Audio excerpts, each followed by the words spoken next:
Chapter 9, A New National Identity.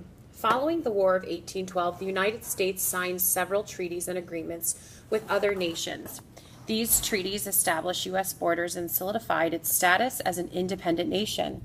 At the same time, countries in South and Central America established their independence from Spain and Portugal. President James Monroe and Secretary of State John Quincy Adams worried that Europeans would try to reclaim these colonies. As a solution, John Quincy Adams drafted the Monroe Doctrine, and President Monroe presented it to Congress in 1823. The Monroe Doctrine reflected the young country's growing nationalism and established the United States as the dominant power in the Western Hemisphere. The events that followed the War of 1812 led to the creation and announcement of the Monroe Doctrine. The United States and Britain signed the Treaty of Ghent in December 1814, ending the War of 1812. However, disagreements over land ownership continued between the two nations. President Monroe first entered into the Rush-Bagot Agreement with Britain, which established a border between Canada and the United States.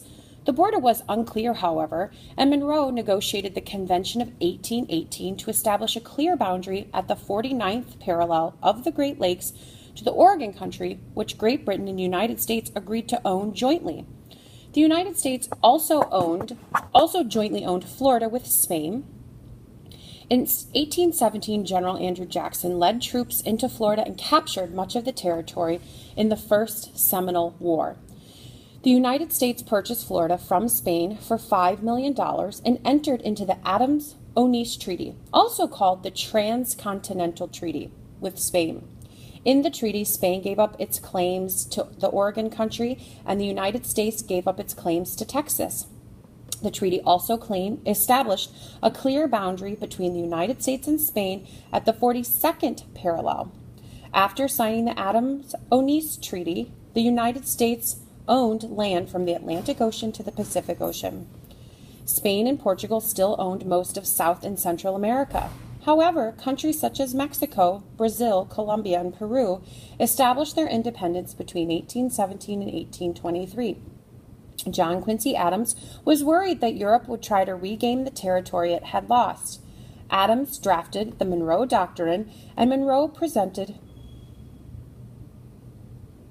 it to Congress in December 1823. The Monroe Doctrine stated that the United States would not interfere with any existing European colonies in the Western Hemisphere, and that the United States would not accept European nations' interference with the newly independent countries in the Western Hemisphere.